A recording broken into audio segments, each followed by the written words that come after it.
we'll use our beef, for example. You think I'm weak for not taking you up on a boxing fight. But on the same side of that coin, you won't take Brandon Buckingham up on that boxing fight.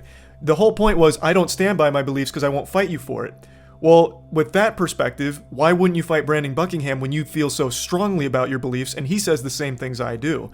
The internet and people like you that I put in the Soulboy collage dislike Andrew Tate from the start because of what he talks about, because he comes off arrogant, I'm top G, I'm the alpha male, and people get triggered because they're in their room, they're playing games, and everything he talks about goes against what they're about. So when he goes to jail falsely, people find it fun because finally the guy that goes against everything I believe in is in jail and can't talk anymore. It's not fun because it's like this goofy story. People like you were genuinely happy that they went to jail. The content I make is just purely entertainment, like things I find fun. Now, I do give my perspective on issues, like on things that I'm passionate about, like Cuties. We'll tie it back to Cuties.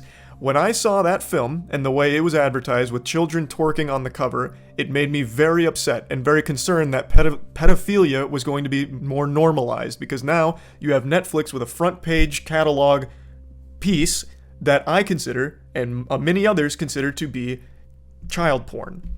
Yo, do you know Moistcritikal? Moist Canyon's video. Yeah, we saw me. What did you think of the Me Canyon video? I thought it was pretty funny. Yeah. Hey, Charlie, what's up, man? It was Hey, funny. how's it going, We laughed man? about it. Cool. Hey, yeah. Charlie. We squashed the beef. Oh, that's awesome, dude. Yeah. Discussion with you about Cuties since I dropped that video back in 2020. How time flies, man. Well, better late than never. So, have you seen the movie? Yeah, so you mentioned you saw my video, so you know I didn't finish the movie. I physically couldn't. I found it just to be completely repulsive.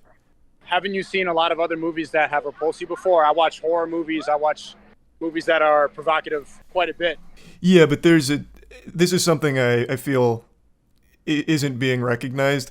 There's a difference between being repulsed by fiction, which is like horror movies, that's not real, and being repulsed because there's real children doing sexual things. You can't fake that. The actresses were 11 to 13 years old. They were twerking.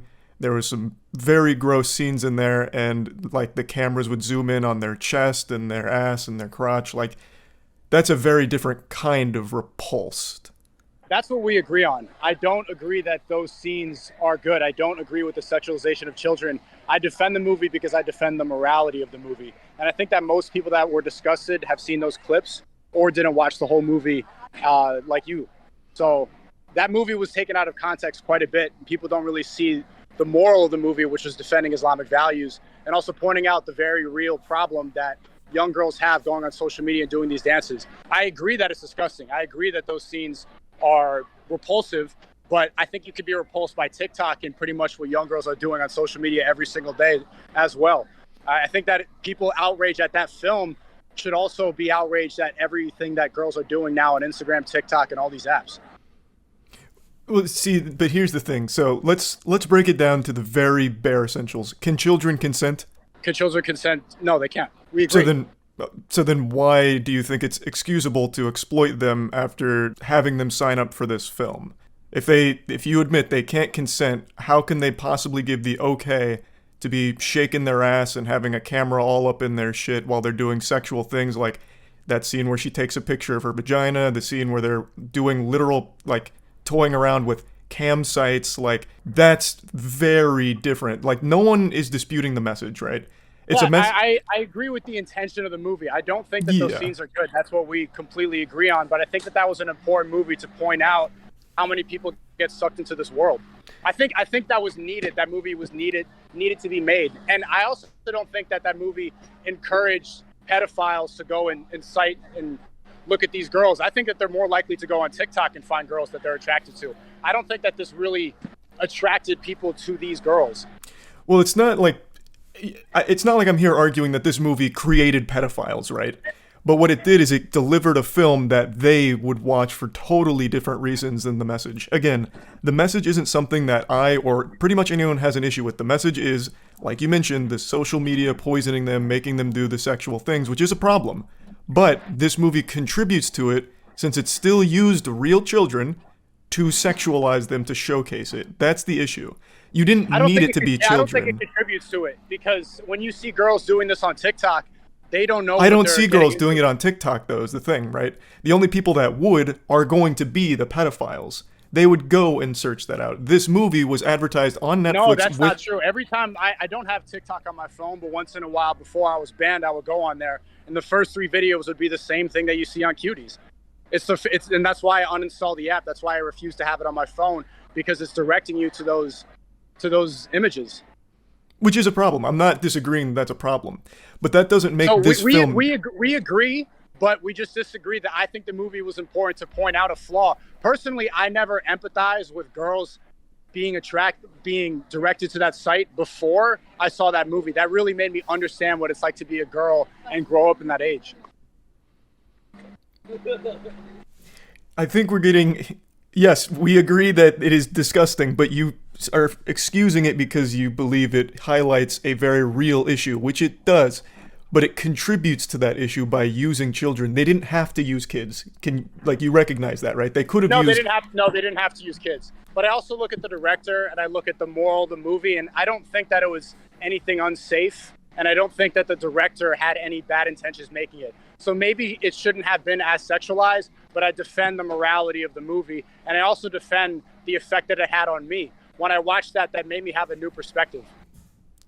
But do you see why that's kind of... Jesus, sorry, that was my cat. Do you see why that's kind of concerning to hear, though? Because in the time that I watched that film, there were unreal amounts of sexual scenes. In fact, the majority of the movie was them doing like the dance routines where they're smacking each other's ass, zoomed in on them shaking their ass in the camera. There's that scene where a security guard's like, "What are you girls doing here?" And they're like, "We're dancers." He's like, "Prove it." So they start twerking for him, and he's like, "Oh, great, get in here." Like, that is a problem, no matter how you spin it. Again, the message is fine. There was never anything wrong with the message, and maybe the intention of the director was... How would you tell the director to convey the message in a different way? You would just not use children. You could deliver the same message and you don't use children. The problem is I don't think it would be effective. I don't think it would be as effective. It's So unfortunate that it's misinterpreted, but you couldn't be able to have that effect and show how provocative and how dangerous it is without using kids. Yeah, Of course, the shots probably did not need to be that bad, but when I watched that, I was absolutely disgusted.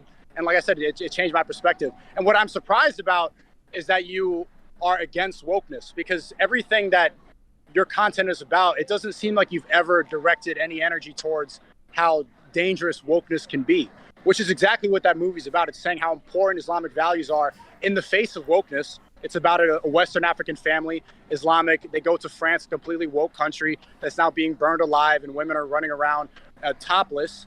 Wokeness has consumed France, and it's pointing out a proper solution to this problem, which is embracing Islamic values. Who was the director of the film? Do you know? Her name is Maminu Dukure. Maminu Dukure, I think that's her name. She's a Western African woman, and she moved to France. So I imagine that she had a very similar experience, and she was trying to portray what it was like growing up. So the message of the movie is about social media, and almost exclusively. She directed the film based on seeing some children in a neighborhood doing sexual dances and wondering, how did it get to that point? This isn't okay. So the movie was supposed to be about how does a child get to that point, and it's about how social media is poisoning them, and they're constantly comparing themselves. They're seeing these things, so they're putting on makeup and they're doing sexual shit, and they never really understand why or the consequences of it. It's not a critique on wokeness, though. Of course, anything in the art field you can derive your own meaning from.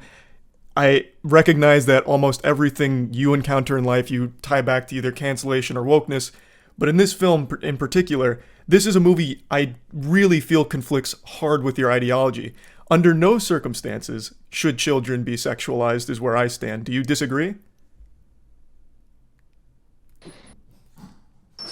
There's a lot of things in movies, like I don't agree with incest in Star Wars, but Star Wars has incest scenes. I don't agree with incest, but it's portrayed. It's not real incest, though. This is real children being sexualized. It's not fake. These are 11... I agree. But I'm defending the point of the movie. You can defend the point of the movie, but you can still condemn the movie itself. The point can stand on its own 2 feet, right? Like, there is a problem, which you recognize, with kids being sexualized, in specific on TikTok.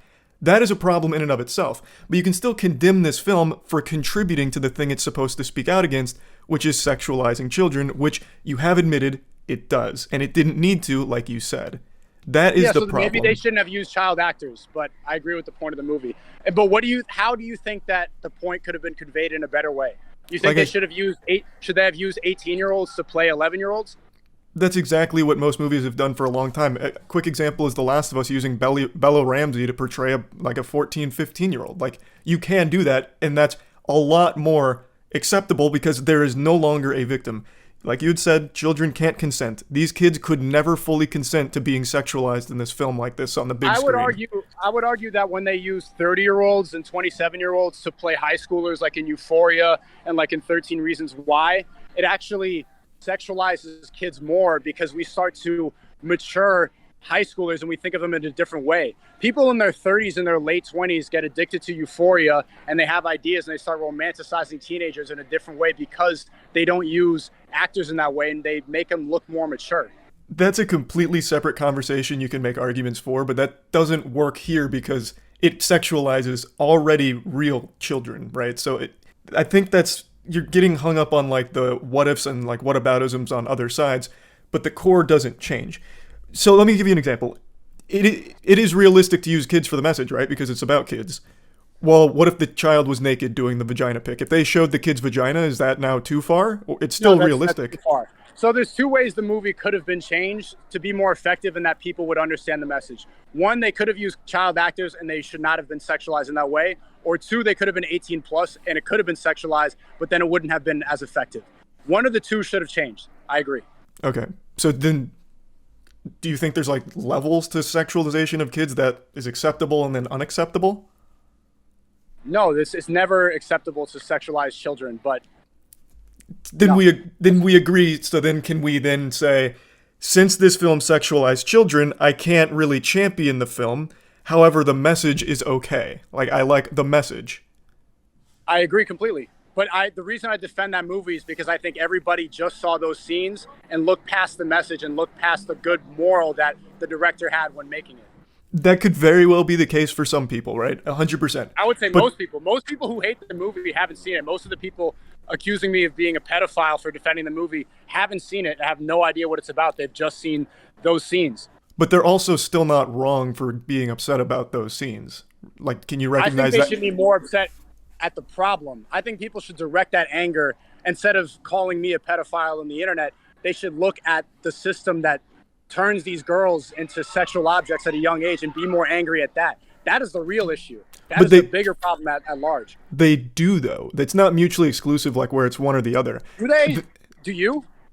Do I what? Talk about the problem? Do you direct that anger? I see you follow the narrative that's popular on social media, but I don't see you ever direct it at the problem. Do you agree that wokeness is one of the biggest problems that corrupts kids nowadays? Define wokeness. Wokeness is the liberal ideology, is feelings over facts. I identify this way because I feel like it is. There's no gender, nothing matters. I do as I want. Everything that's promoted on social media. Do you realize half of what you just described is how you've lived your life for the last year? Like feelings over facts, for example. You champion bullying. You think bullying needs to come back. I have never canceled you. Can you recognize that? I have actually always spoke out against deplatforming, if you've ever noticed. I spoke out against it. No, but you were also disingenuous. When I called out the Soy Boy collage, you were like, these people just hurt my feelings. Most of those people actively advocated for my cancellation. Nick is not green is the only person. True. That's not true. Ethan Klein celebrated and clapped when I was banned and said, good, finally this misogynist is banned. That's making fun. That's not him championing it. He wasn't out there leading a charge against you. When it happened, he laughed at you. There was another one as well, the Nick is not green friend, the identical, the bigger one, the Bob's Burger look. He also was advocating for my cancellation. That was a big reason why I grouped them all together, not because they hurt my feelings. What happens on the internet, I understand. It's good to have back and forth. Bullying is good because it makes you have to develop your character in a different way. That's not why I was upset. I was upset because a lot of these people were secretly happy or secretly hoping that I was going to get banned because they disagree with my ideology. But then why am I on that list when I only ever spoke out against deplatforming? That seems like I'm there because I hurt your feelings. You didn't hurt my feelings. I thought it was funny because you do look like the rest of them. I don't understand how, but we're not here to get into the nitty gritty, I guess. But now There's that we're a common theme with the people that have made hit piece videos on me, and you have to acknowledge that the people in that collage look very similar. Overall, and you can see it with the Fresh and Fit video that you still haven't corrected, where you called Fresh a virgin. A lot of it, and you see people that hate me, they're like, oh, this alpha male, this alpha male, this alpha male Sneako. And I've never once called myself that. I don't think I'm an alpha male. I advocate towards things that are conservative. I advocate towards Islamic values. That doesn't mean that I think I am an alpha male. I've never In fact, called I you an don't. alpha male. You're That is talking the to general someone. consensus, though. You've called my friends that. You've called Fresh and Fit that, and you haven't. They call corrected them- when. That you are really hung up on fighting for the honor of Fresh and Fit. What I did was exactly what you preach. I made fun of him. Calling him a virgin is a joke. Do I think he's actually a virgin? Probably not. No, I really don't. You said there's no chance that he's had sex with 1,000 women or one woman, and that he's giving advice to lonely men and has no experience with men, when that's not the case at all. Overall, the attitude towards the people I put in the collage is men who actively play video games all day, who push wokeness to some degree or another, and then when somebody speaks out against that, they try to go at their character rather than go at the message that they're trying to promote. Okay. I would like to point out a couple of things. A lot of the things you critique the woke for are ones that you actively partake in. Victimization, that's a big thing with the woke, right? Constantly playing the victim. Do you recognize how often you play the victim in terms of like, I'm being canceled, everyone's against me, you go on your Discord to talk more about it, even this morning talking and naming and shaming people that you think have slighted you as like a cancellation. You do the exact same things. Like, you are also an SJW. That's not victimizing. That's actively pointing out that literally every streamer, the entire internet, all of YouTube reacted to your video. I drop a response where I even apologize for going out of character and getting emotional. And then but nobody wants to see what I have to say. I've become a caricature on YouTube rather than somebody who has something to say. I've become a meme because I am banned. That's not victimizing. That's actively pointing out how strong censorship is and how people on mainstream platforms can run with the narrative when you're not there. The way you just justified it is a way many other people that you call playing the victim would also be able to justify things. The point is, when you are constantly whining and talking about how you're being attacked, it is still being victimized. But regardless, we're getting off track. One of the things that you also talk about is the frequent posting on Twitter and like the poisoning that Twitter does on the mind, the brain rot, which is something I fully agree with. But you have over like 20,000 tweets. You are on Twitter more than pretty much anyone I know, especially like talking about, being the victim and constantly promoting things, which is something you also call out. You were upset when I made a joke about using you for merch pushes for me. But that you literally do that under every tweet you make, and you make like 20 a day, it feels like half the time. When did I say I was upset about the merch push? You took a screenshot of my DMs and you were like, here's the true face of a YouTuber just using drama for views and ad sales, merch sales, whatever. That's not what upset me. So then what was the feeling behind posting the DM screenshot? It's disingenuous, and now we're having the debate, but you would rather DM and go and make this about drama. Oh, let me go and react and do more drama content rather than have a conversation. But I never and I'm did glad that. You're doing it now. But Who? You have to remember that I didn't start any of this. You reacted to me telling jokes about your friend and then had your audience tell me, and that went on for like 2 weeks. And so eventually I explained why I don't like you. And then when I did that, that was the only time I planned on talking about you. You went on stream with your gun to threaten me, and you kept it up for 3 months, adding me. I didn't do that to threaten you. That was a joke about clips. You actually think I was threatening you? Whether or You're not gonna talk you were about victimized. You're gonna think, okay, you're gonna say victimized. And you're gonna say I'm actively trying to threaten you by saying a clips joke on a stream.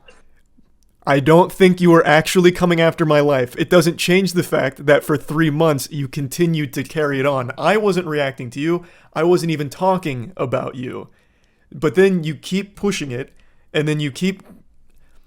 I don't want to bring in my girlfriend or anything, but you did just keep going, so I talked about you again. I'm not constantly talking about you, right? I'm not farming drama off of you, but you use all You of farm these. drama off of the people that push the exact same message, and you still haven't Like corrected who? the video that I found Fresh and Fit on.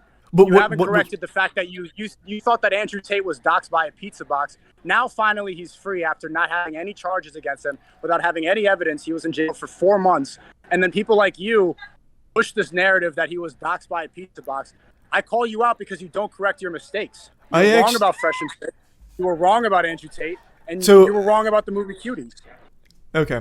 Well, I'm glad you tied it back to Cuties, but before we get back to that, how am I feel like I'm one of the very few people on the internet who corrects himself. Whenever I make a mistake, I do go and make a clarification. For example, I got something wrong with a content creator holding a stand-up competition that was absolute dog shit, and then someone came there and made fun of him, and I didn't know the full context. Once I got the full context, I went back and made a follow-up video to explain it in more depth with more clarity. I always do that. With Fresh and Fit, you really hung up on this idea that he fucked 3 women that night after meeting an NBA player at a bar, and they exchanged Instagram information, and it turns out they were Eskimo bros with the same girl's pussy. Like, it's an outrageous story.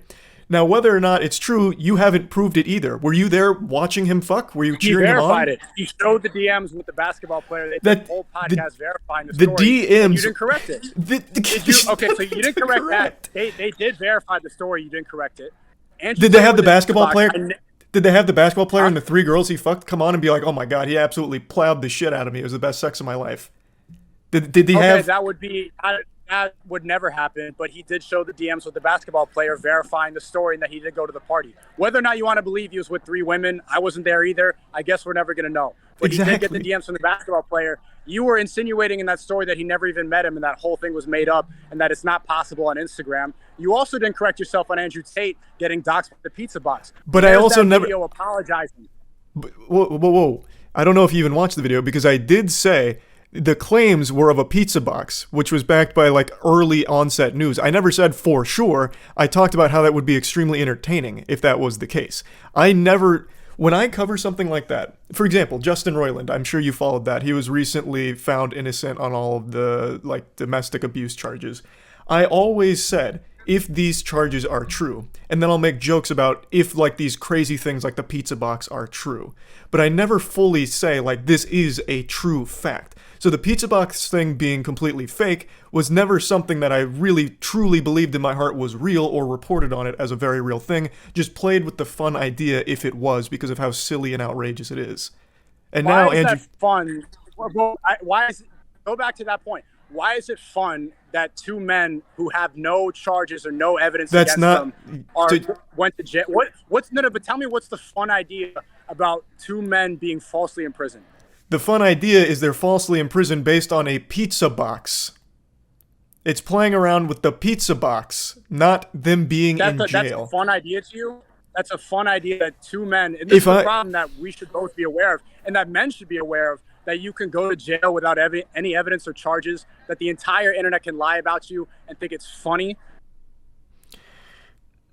You are finding weird ways of taking a fact and running in an opposite direction. The humor is if right now, Sneako, the authorities busted in and said, "Charlie, we noticed your first edition Pokemon card behind you is fraudulent. That's a crime. You're going to jail." You would probably laugh because it's so outrageous and silly. Just like being doxxed by a pizza box leading to prison time is outrageous and silly. Don't be disingenuous. That's not why you think that's funny. There's the internet and people like you that I put in the Soulboy collage dislike Andrew Tate from the start because of what he talks about, because he comes off arrogant. I'm top G. I'm the alpha male. And people get triggered because they're in their room, they're playing games, and everything he talks about goes against what they're about. So when he goes to jail falsely, people find it fun because finally the guy that goes against everything I believe in is in jail and can't talk anymore. It's not fun because it's like this goofy story. People like you were genuinely happy that they went to jail. I don't recall celebrating or pumping my fist. Last night I was even talking about it. I'm not out there celebrating, lighting the streets on fire in joy. What do you think I stand for, Sneako? I have no idea what you stand for. Then why do you keep... videos. I don't know what your beliefs are. It's not clear. It's I don't. not clear, and I think that now, seeing what's happening to Andrew and Tristan Tate and what's happening to men who push the ideas that I push, I think it should be very clear for everybody watching that you watch a content creator that has a specific ideology. I've watched you like in high school and college, and it's like drama content, you're covering stuff in the news. I have no clue what your belief system is. I've seen your music videos with the Antichrist, and you're smoking weed, and you play a lot of video games, and you kind of, like, there's a lot of other commentary channels. You look at the header, it says, we talk about stuff. And I have no idea what position they're coming from, because it's not in your best interest to have a point of view. It's better to just cover drama and make AdSense money off of it. If you have a specific ideology that goes against what social media pushes, look where I am. I'm on Rumble. Nobody watches your video, and everyone piles on you. So there's a very big difference. The content you used to make, I wasn't super familiar, but I went back and looked. You used to make thought-provoking, more artsy pieces, and then you transitioned more into lecturing and life advice. The content I make is just purely entertainment, like things I find fun. Now, I do give my perspective on issues, like on things that I'm passionate about, like Cuties. We'll tie it back to Cuties. When I saw that film and the way it was advertised with children twerking on the cover, it made me very upset and very concerned that pedophilia was going to be more normalized, because now you have Netflix with a front page catalog piece that I consider, and many others consider, to be child porn.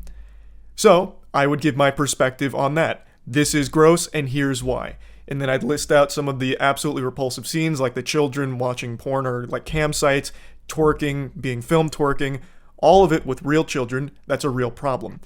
When I'm covering goofy shit like Gwyneth Paltrow being sued for a ski accident, do I need to tie it back into like the woke agenda or something in order for you to get my perspective? I don't think so. It should just be about entertainment. That's always like the core. It should not be about entertainment. There should be some value that you're adding to your audience. And the reason I criticize you for that is because, like everybody else who hates that movie, they didn't even watch it. You didn't finish the movie. And we both agree. Sexualization of children is bad, but we already agree on this point. That movie had a way to point that out. Obviously, it was bad, but I agree with the morality of it. But I think that's a problem, and I think that your audience should pressure you and to have a more specific point of view rather than just saying fun things. You can be funny and still have a point of view. It's getting harder for men out there, and you see it. They go to jail, and people laugh about it. It's getting harder for a man to survive in this climate now. And I have made content on that. It's content I see that you haven't seen. I had a whole stream dedicated to talking about why so many men are lonely now and turning to things like you offer them with a creativity kit. You think one of my big problems with Andrew Tate was the creativity kit has nothing to do with being lonely. The creativity kit is about making money online. There's no loneliness. That's still that is in my eyes, selling courses, giving people advice that isn't guaranteed to work like that is exploitative and taking advantage of desperate people. You can have a different point of view, that's totally fine. One of the big problems I had with Tate was his business, Hustlers University, charging $50 a month to be part of a Discord server where you're not really getting the tools to succeed. I've seen what goes on in there. It's mainly like people just talking at each other. He doesn't really participate. The lessons aren't overly helpful. It's very generic advice that you could find for free on YouTube. So it's charging this high price. Of course you can find it for free, but having it reinforced by somebody that you look up to is an extremely important thing. And if you think that you're exploiting somebody by charging them $50 a month, there are a lot of case studies in the creativity kit where people have become extremely successful from the information that they found in there. Call it advocating towards lonely men. People have met there and moved to Florida, and now they've built businesses together, meeting in the creativity kit, finding like-minded people. What's more important than exploiting somebody's money, and what you're glossing over, is exploiting somebody's time. Time is money. And if people are investing their time into watching drama content, fun stuff, let me laugh at someone falsely in prison, they're wasting their energy watching you game for 12 hours. That is a bigger waste of lonely men's time.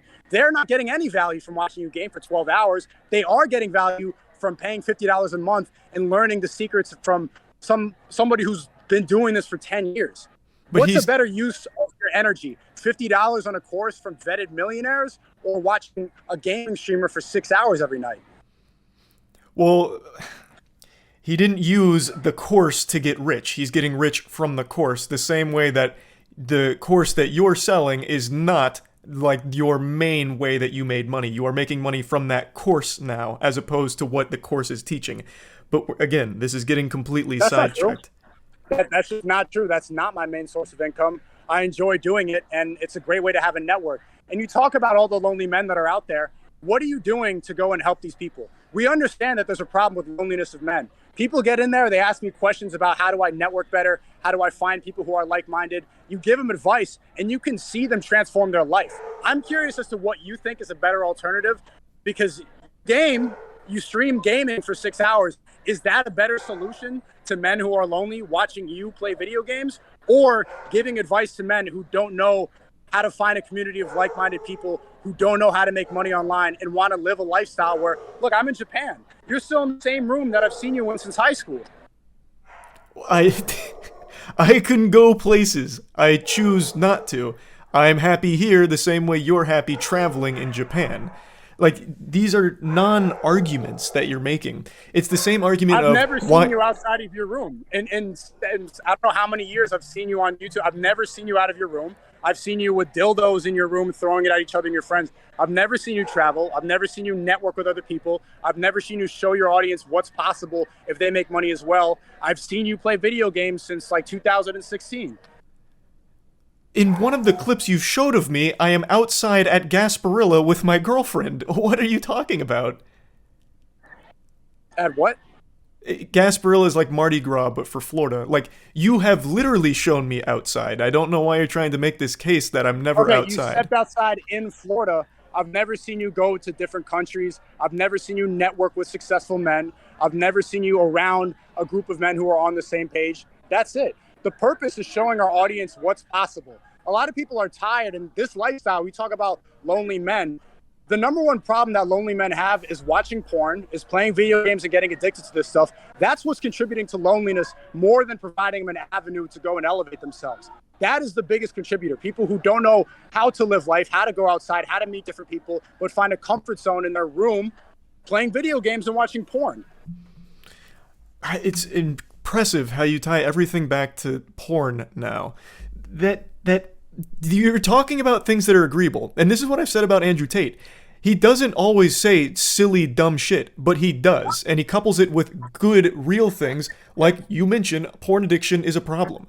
Like, no one's going to disagree with that. But everything that you're sprinkling in outside of it is totally fucking irrelevant to the rest of it, man. You going and flexing on your audience isn't showing them what's possible. It's showing what's possible when they're paying for your lifestyle. The advice you give, you thrive off them staying miserable. Right? The second they get happy, the second they get money, No, the second I definitely don't. they will not be paying for don't. your course If anymore. If my audience does not get value from my content, they're going to leave. The reality is that streamers and content creators like you, the audience always grows up. They watch a little of the gaming content, then they grow up. They're not learning anything, and so they go to another content creator. They go to somebody else who's popular or trendy. You need to add value to the audience, or else they are going to grow out of it. And the value from pressure of that. the value of most things is entertainment. What you used to do was humor interlaced with your stuff. Now it's just preaching to the choir of people that already subscribe to your hive mind. It's you're still doing the same thing. That's what you see on Twitter, because that's the only mainstream platform that I'm still allowed to be on. If you watch my stream, I have haven't watched streamed your in a couple streams. weeks. When I watch my stream for 4 hours, it's not preaching. A lot of it's humor. My motto is seek truth through funny. Which I you've look at abandoned. what's going on in the world. You it seems you have completely abandoned that. I have watched your streams. I have. A lot of it devolves into just talking again about the same things you always mention. Soy boys, bots, woke mind virus, and then dancing around. And then always trying to defend and find the other side of something controversial. It's the same formula over and over again because that's how you found to keep your audience hooked. It's no different than That's people not true. that I go on Omegle and I'm joking around for an hour, 2 hours. I bring on my viewers and we joke to each other. I bring on people, real life people. They sit next to me and we joke around. I have different podcasts. I have different guests. The jokes I just did a that podcast with Ryan Dawson, uncovering Epstein and uncovering the truth about 9/11, which I really recommend that you go see. I have different types of content. You're trying to box it in because maybe that's what you see on Twitter. And it's probably the result of why nobody even watched my rebuttal, because they don't feel the need to go onto Rumble and a different website. They're stuck into this pattern of watching content that's suitable for YouTube and the trending page. if they go and they would look out of it and they watch my stream, there's a reason I have an audience and I was able to survive the cancellation, because I do add humor. I do add value. People want to see that. They see something in my stream that brought them onto a website that's alternative. How many YouTubers could have survived that? How many YouTubers could have survived a big tech cancellation to an alternative platform that's labeled as an alt-right conspiracy website and still maintain the same audience? You can't do that by repeating the same things every day. You have to add some value. But you can. That's the number one grift right now. As long as you are contributing to an echo chamber, the people will not leave you. You form a reliance where they're constantly suckling your tit for validation that their point of view is the right one. And the more that you claim the victim, the more that solidifies and cements them that belief is the correct one, because people are attacking That's absolutely not true at all. I've been talking about the woke mind virus for a long time, and now my audience wants to get to know the truth, so I've been interviewing different people. I did a whole podcast uncovering Epstein and who's actually on the client list, because that's one big conspiracy theory that people want to know more about. I did an entire podcast uncovering 9/11 and the Iraq War and what happened and why war is created by deception. I'm getting into more things, because if you get repetitive, they're going to leave. Trust me. You can't do the same thing over and over again. They will get bored. They're not going to stay. If they just watch me yell bot, bot, bot, bot, bot, nobody would enjoy that. But nobody would like that. This must have been a change over the last month or something, because I have watched a good chunk of those streams. I have. And it has been the same topics repeated the entire duration. Like, it's not like I blindly have hated you. I went out of my way to find redeeming qualities about you. But you have become, in the same way you think people were, plagued by the woke mind virus, you have become plagued by the exact opposite, where you try and find every possible way of being controversial, even though I don't think you believe half of it. I really don't. I think what a do you lot. Think that, I have a very clear point of view. What do you think that I've said that I don't believe in? So we'll use our beef, for example. You think I'm weak for not taking you up on a boxing fight. But on the same side of that coin, you won't take Brandon Buckingham up on that boxing fight. The whole point was, I don't stand by my beliefs because I won't fight you for it. Well, with that perspective, why wouldn't you fight Brandon Buckingham when you feel so strongly about your beliefs and he says the same things I do? Wouldn't you want to prove because that you stand? The first fight that I want to take would be against somebody, one, who has more clout than me. Two, I disagree with ideologically. I don't disagree with him ideologically at all. But he says the same things I say about you. This person has been obsessed for a long time. He's suing me for emotional distress. Personally, I don't care about this person, and there's no benefit for me to take my first fight with this person. So then if your I beliefs. fought somebody, I challenge. So then the reason I was banned on Twitter for challenging Hasanabi to a fight. One, because a lot of people want to see that. He's well known. He disagrees with me completely. There's a lot of tension for that fight. If I fought you, you have said a lot of things that are very negative about me. There's beef in the air. And you talk a lot about me, so things that you probably wouldn't say to my face. It would be an entertaining fight. But that's not the point. The whole point is you think I am weak, and you keep harping on this for not taking you up on the fight. But you won't take someone up on a fight that's saying the exact same things I am. So it seems like the beliefs, you don't stand by that strongly if you're not confident you can make a spectacle. Charlie, we both know you wouldn't accept a fight. Right, I've made that very clear. We both know. Even when I challenge you, we both know. It's to point out that a lot of people talk a lot of talk online, and they never have to face the consequences because they stay in their room gaming all day. That was to point it out. Men are tired of seeing this back and forth internet drama. They want to see people go and settle it. I've never said a word about this person that you're bringing up. I haven't said a word about him since last summer. I won't say his name publicly again. I'm being sued for emotional distress. I'm leaving that alone. I have no problem with this person. We have gone back and forth. We're going back and forth on Twitter. People want to see it. People are tired of these keyboard warriors going back and forth. That was to point out the fact that men should not feel so comfortable talking a lot of talk on Twitter that they would never say in person. You made claims of Brandon Buckingham being like a rapist and shit. Wouldn't that be something that you'd want to fight about at that point? That was not a claim that I made.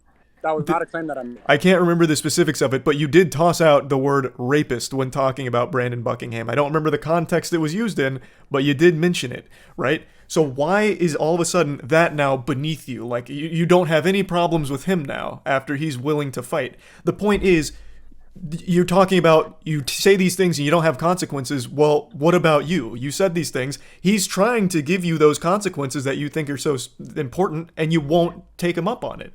There is a clear hypocrisy. That was something. That was a different example. The guy was a previous fan. It's a giant misunderstanding. There's a lawsuit involved, so I can't talk about this too much, but that is not what I accused him of. I do not think he is that word. I never said that about him, and that's a lie. He wants to do it because there's an obsession going on, but that's irrelevant. Well, it's all tying back into the point I'm making, where the things that you preach against, you yourself embody. I don't see how you have all of these spins for it, but do you recognize that's not actually justification? For example, you like the message of cuties, but you also admit that it literally sexualizes children, which you agree is a bad thing, and that there's no sexualization of children, that it should be acceptable, but you still champion it. So the things that you like actively talk about, like hating and all that, you are still championing for. Sensitivity. I champion good intentions. I do not think that you have good intentions with your videos. I think that you've said it in this debate. You like to entertain. You say what's fun, what's trendy. If somebody gets falsely imprisoned, you think it's funny because it's a pizza box. I agree with the intentions that the director had making cuties. She wanted to point out the wokeness. If people have good intentions, I will defend them. I don't think that you have any specific point of view on the world, so I challenge your beliefs. That's what's more important than what's said and what's taken out of context every single day. You haven't challenged any of my beliefs, though. Most of this has just been an attack on me or my girlfriend, which started all of this. You're not challenging beliefs, Sneako. You're stuck in your own echo chamber.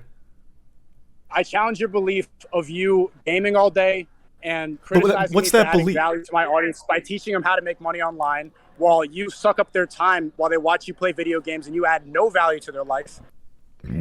You also suck up their time, though. Entertainment, and how there's no need to have entertainment, and how it's just supposed to be fun. I challenge the ideas that YouTubers can sit there and talk and do commentary videos every single day without any specific point of view. All of that goes against everything that I talk about.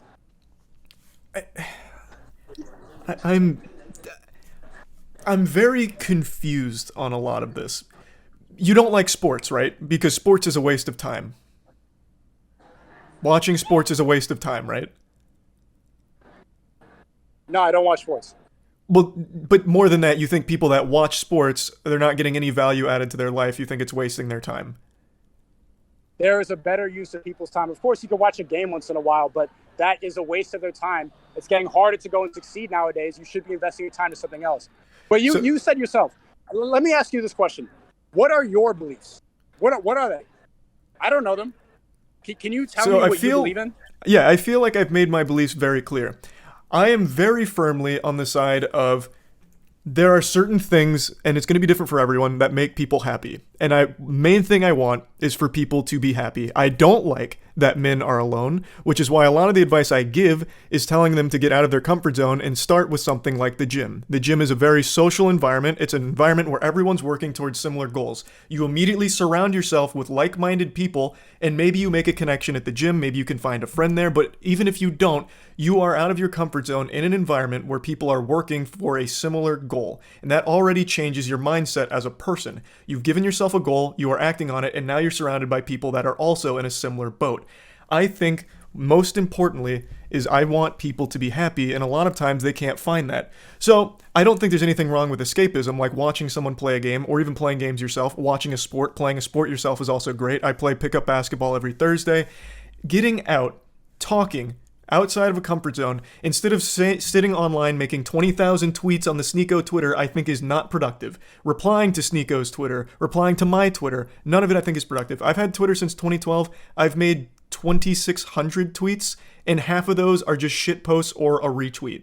I think all of that, locking yourself inside as a recluse, living in this completely toxic landscape like Twitter, is the most detrimental thing for a person, and that extends to TikTok as well. I think TikTok has absolutely ruined people's brains in terms of what they can even stomach as an attention span. Having to have like Subway Surfer underneath a video of someone talking because you can't focus long enough, I think it's all a problem. So the things I talk about are usually geared towards either entertaining people for 8 minutes a day or whatever, or during a stream if they're already home from work and just need to unwind. I think all of that is fine. But I do always try and give some level of advice. My background, I don't know if you know, I'm a human science graduate with a concentration in exercise physiology. I believe very firmly in the mind-body connection in terms of strength building and muscle building. It's going to change your whole brain chemistry, and it will help improve the way you're looking at the world.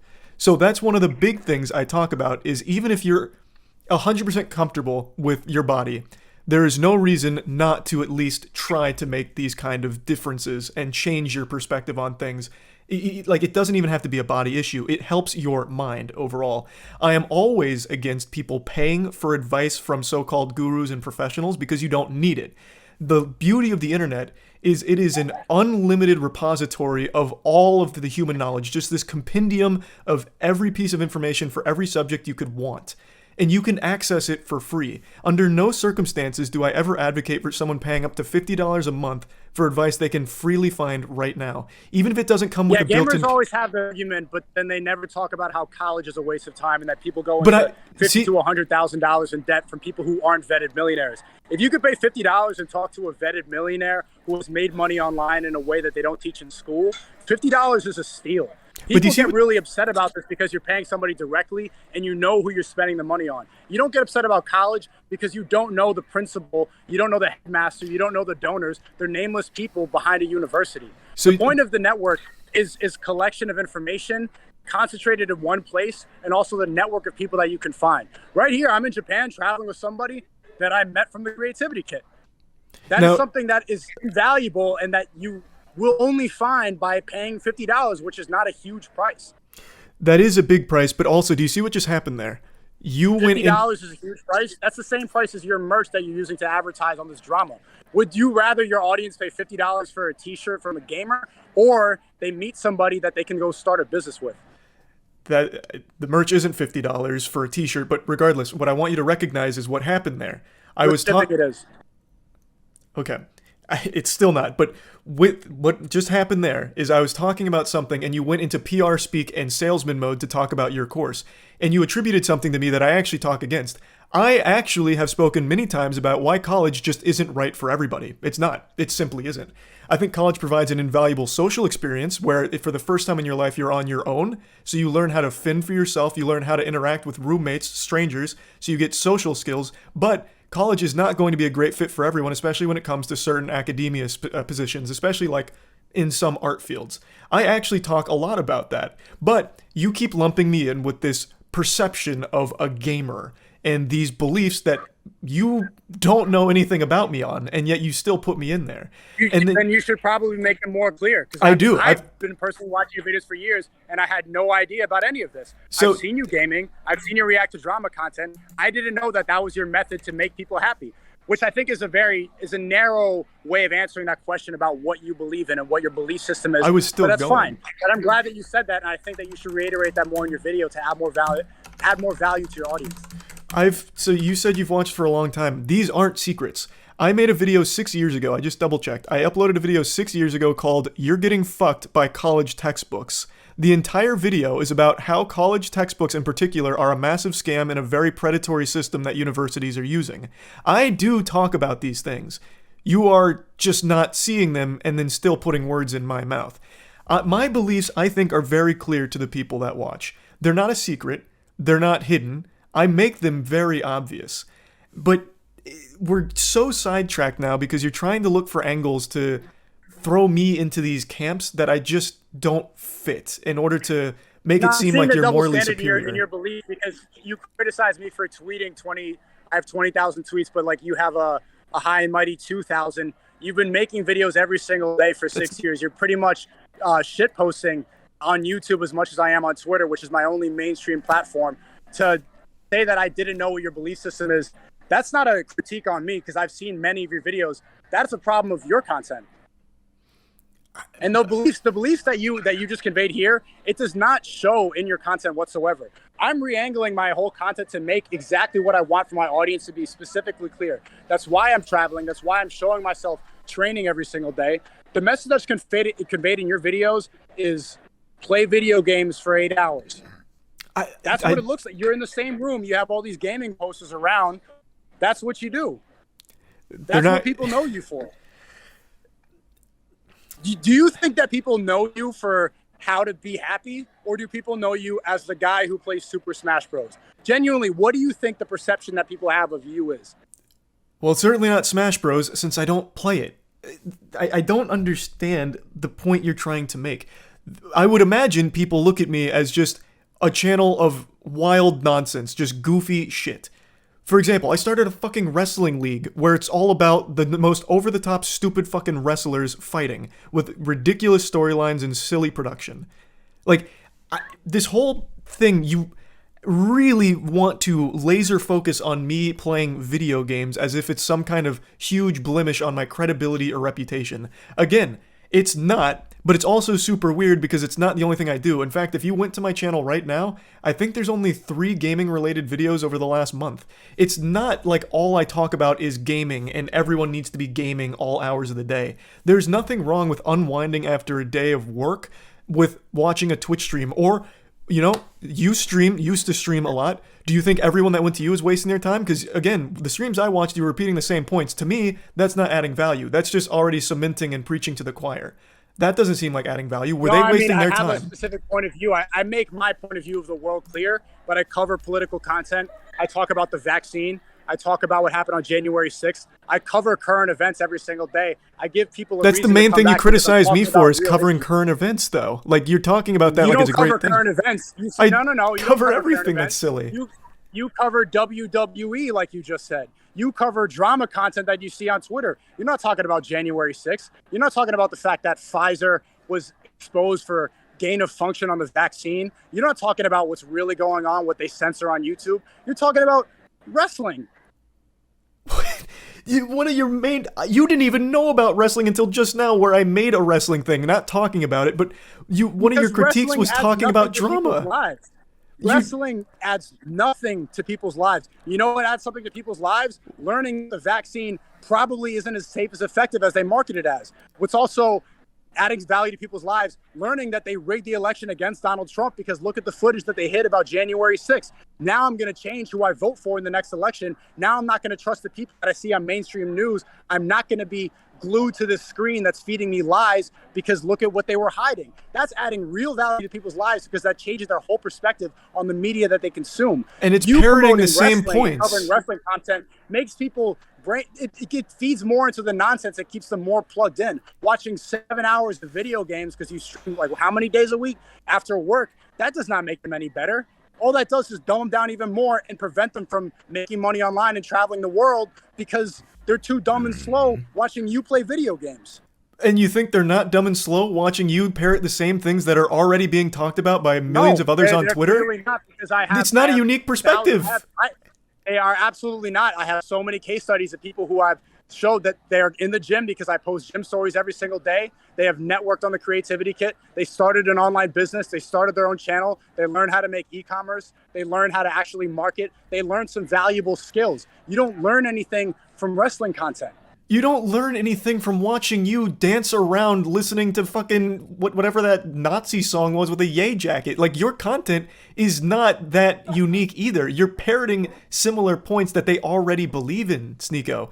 You keep trying to separate yourself as like above it all by actually adding value. I go and I dance and I wear the Yay 24 jacket, because their perception of Yay is exactly what people like you promote, that this guy's a crazy person. He's on meds. He's crazy. When he's actually promoting is Christian values, is to unplug from this thing too, is to be awake. But you are more plugged in than anyone I know. Day. You are more plugged in than anyone I've talked to. Like, you are actually just more plugged in than anyone else. What am I plugged into? What am I plugged? You're plugged into what's on Twitter, wrestling, gaming. You are plugged into anything that is controversial. You are talking on Twitter more than anybody else. You are constantly keeping people locked into your echo chamber. You're constantly promoting your Creativity Kit, where they have to meet each other through that as opposed to real life. I'm preaching real life interaction. You're preaching internet interaction. That's the opposite of real life. If you're playing video games and you're in the same That's room, not. I'm not telling them. I am in real life right now, traveling the world and talking to people. This is the real world. You playing video games is the opposite of the real world. Your perception of me only promoting controversy is because the truth is controversial. The truth is censored.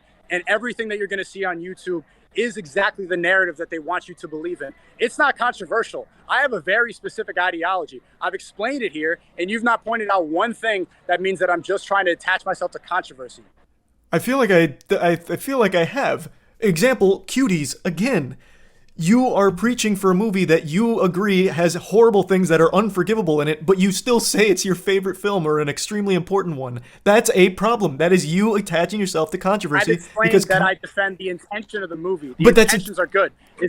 The intention is Ye right all the time? Is Ye sometimes sound erratic? Yes. Does he have good intentions for the world? Yes. People think it's controversial because they get drowned into the clickbait.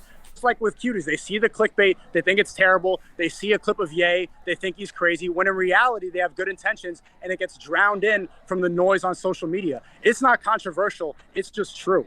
You can find good intentions in anything, literally anything though. Not everyone's going to be a cartoonishly evil person. They're going to have some good things they say.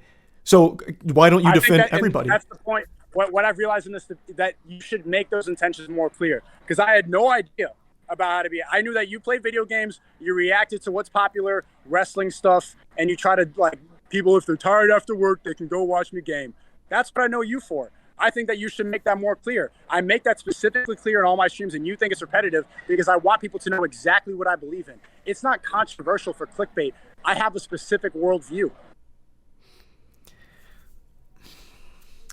The worldview that you have is one that contradicts with what you put out online.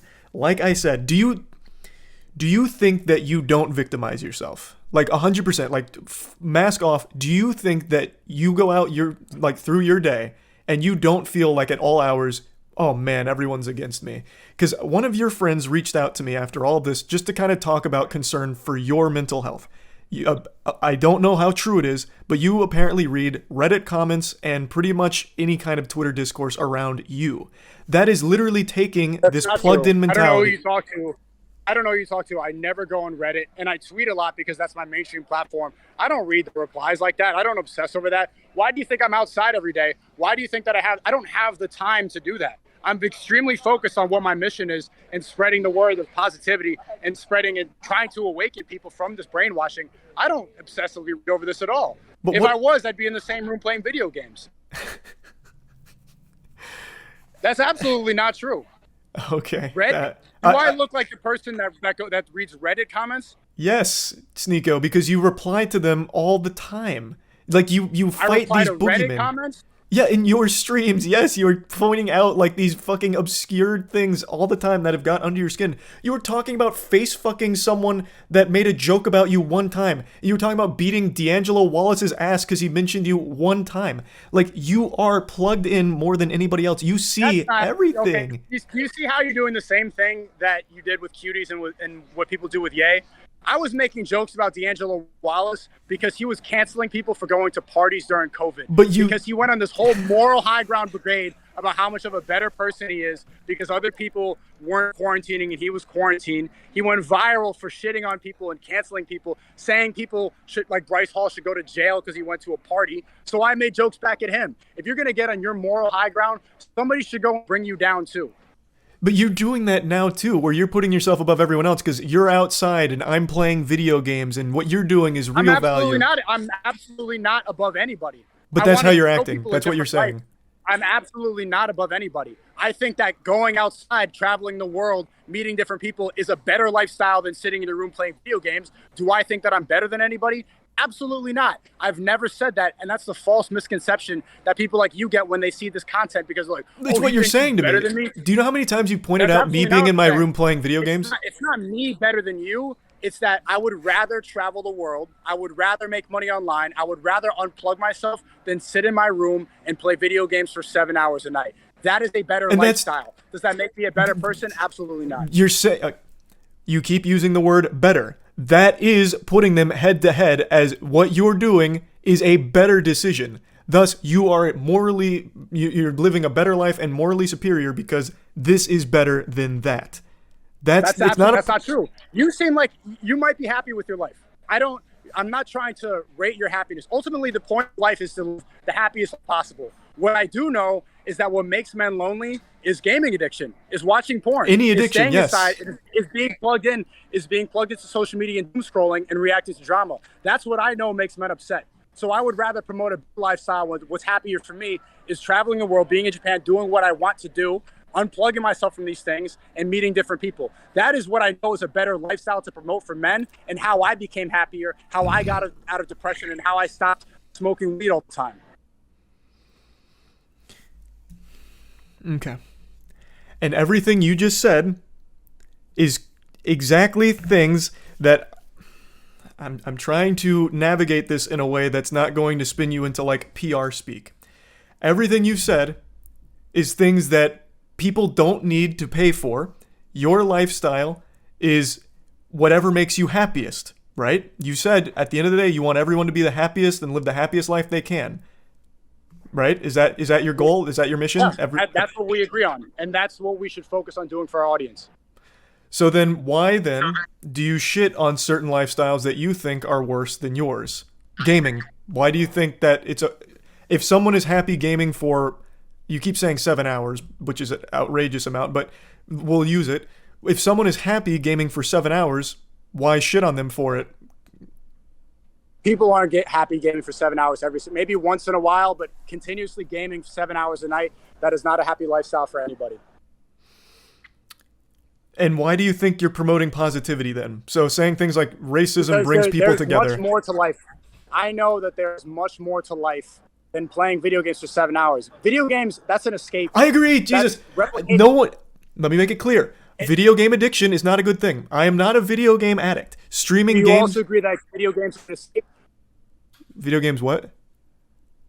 Are video games an escape? Yeah, as is watching sports, watching movies. All of it is entertainment. Why is Grand Theft Auto so fun? Because it's a well-designed game that offers a lot to do in it. It's a big game filled with plenty of activities to do. It's a game with a lot to do in it. The reality is there's a lot to do in the world, and it's condensed in one game. It's giving you a packaged version of what's possible if you actually experience life. People find a way to get cheap dopamine from a screen rather than experience what's outside in the world. It's too easy to get dopamine now. That's not happiness. Playing video games is not long-term happiness. That's escape. We agree, but these things you are saying, you are fighting me on points I've never made. These are points that I agree with. Video game addiction is a bad thing. If you are going home and playing games forever, you're not in a very happy place, I imagine. But if you are, I'm also not going to be upset. You argued, can somebody be happy playing video games for 7 hours? I'm arguing that's not real happiness. That's a fix. But it can be. Replicating real happiness. But it's still... That's dopamine. That's like smoking a cigarette. That's not experiencing what the world has to offer. That's a condensed version that is not real. It's not experiencing what the world has to offer, but maybe they don't want that. If your mission is that's not true. Everybody wants that. Everybody wants that in their coping, and it's too risky. Okay. They're uncomfortable. They don't want to go and risk rejection of the world. Everybody wants to experience the real world. Maybe they do. I do. I agree. But that's not going to be the case for everyone, and I recognize that. I agree with wanting everyone to be happy, but you want them to be happy your way. They don't have to be happy my way. I know for certain that the real world is a better life than the world that they condense in a video game.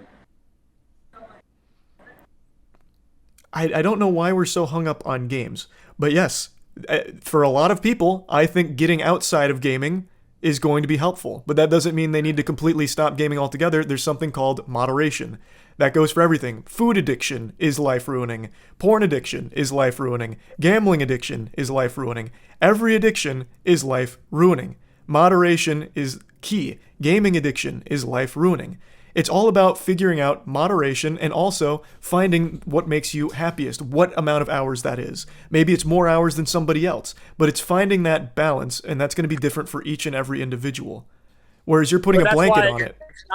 This is why I don't gamble in my streams. This is why I don't promote degeneracy in my streams. This is why I only try to promote things that I know are better for people, because even though, yes, some things are good in moderation, It's getting more difficult for the lonely men out there, and it's better to be source of positivity rather than encourage the degeneracy that's keeping everybody trapped.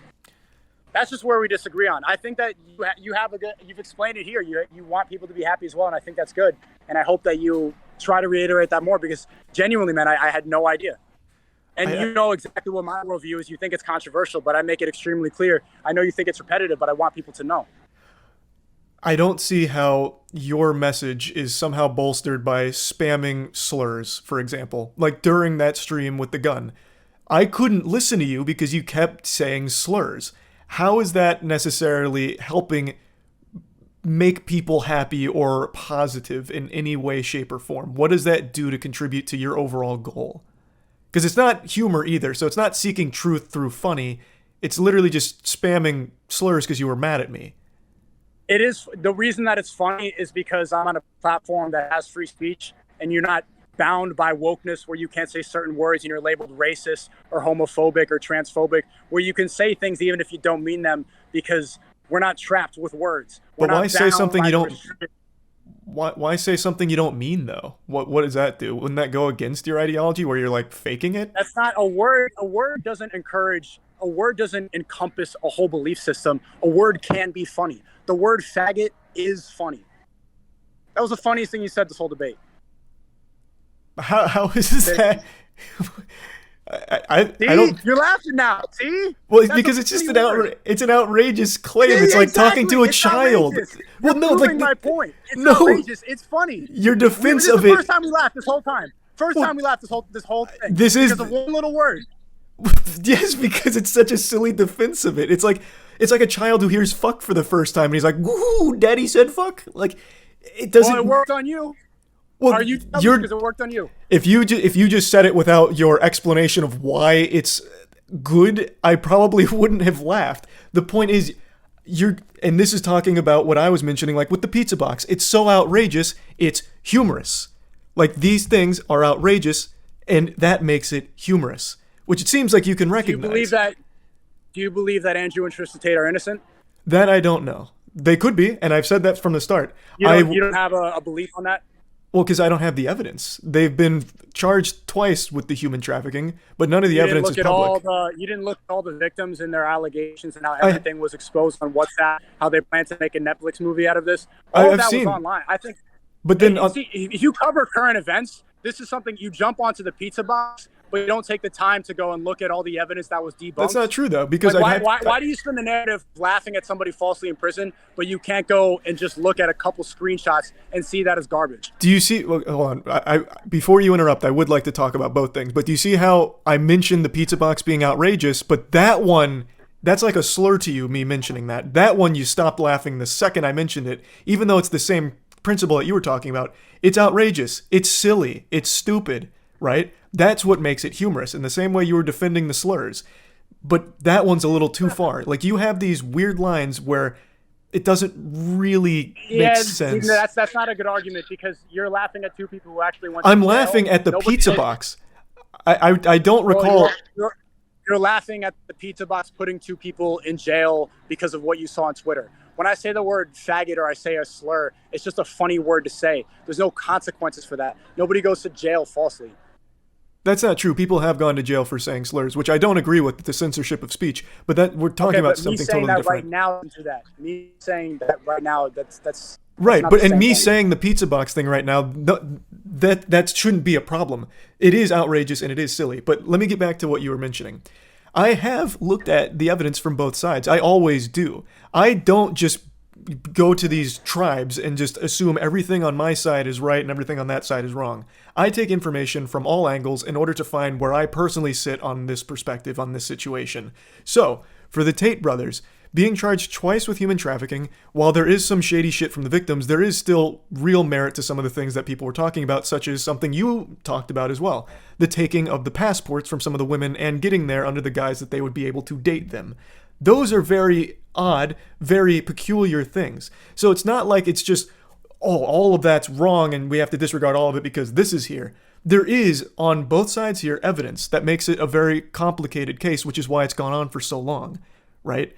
It's not one where I know the answer. They could be innocent. They could be guilty. I do think it's weird they've now been charged twice. There is some very odd things there because that's not exactly a light thing to come after someone for. And there is things that you have talked about. Is it wrong that people can go to jail for 4 months without any evidence or charges? And even outside of the Tates, I have said that in this country, where you can go to jail on suspicion of things without ever being charged. It's a problem.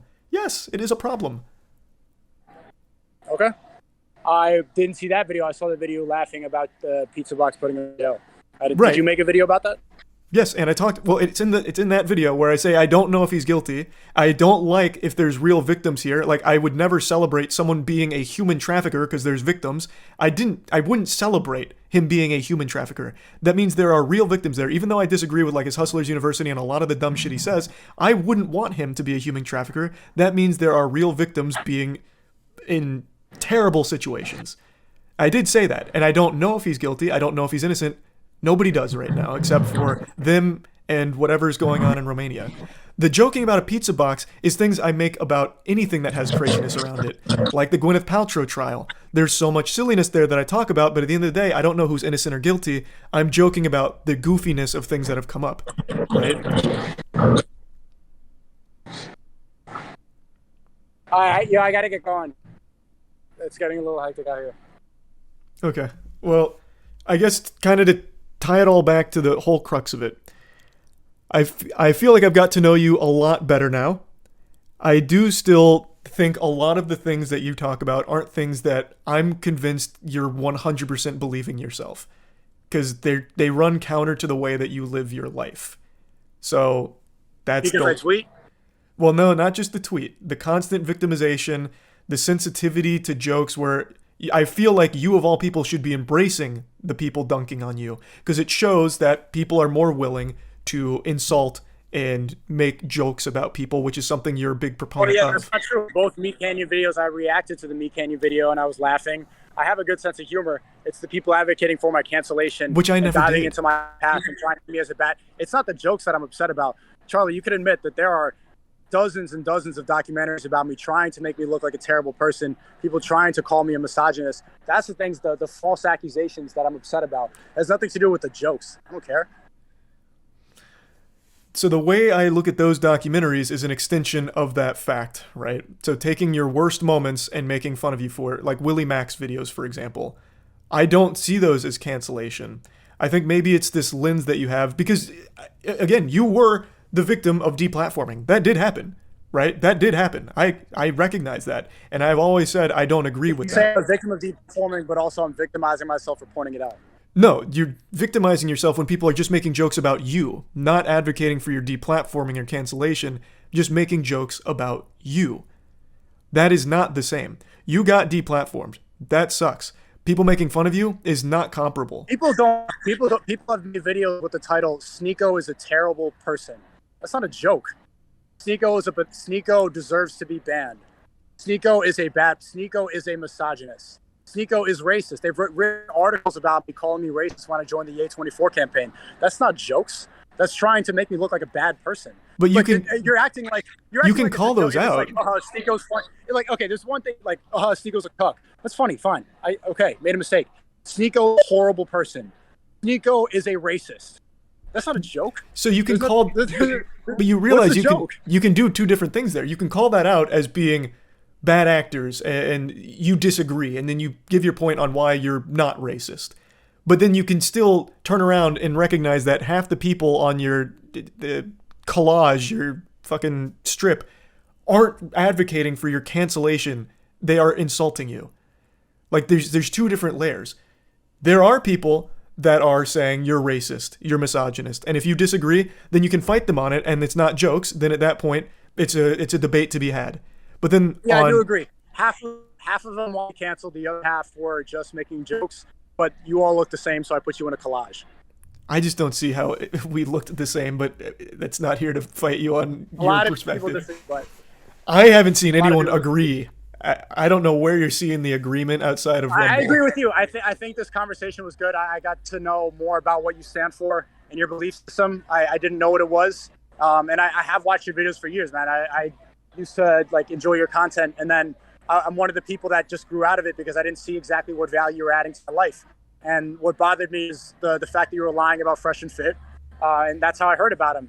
And that upset me, realistically, because it's like, look at the way that people who are telling the truth get painted as. They get painted as these incel, virgin, loser, racist, misogynist. They've tried to box you in instead of tell the truth about you, because I think that they don't like what you're talking about.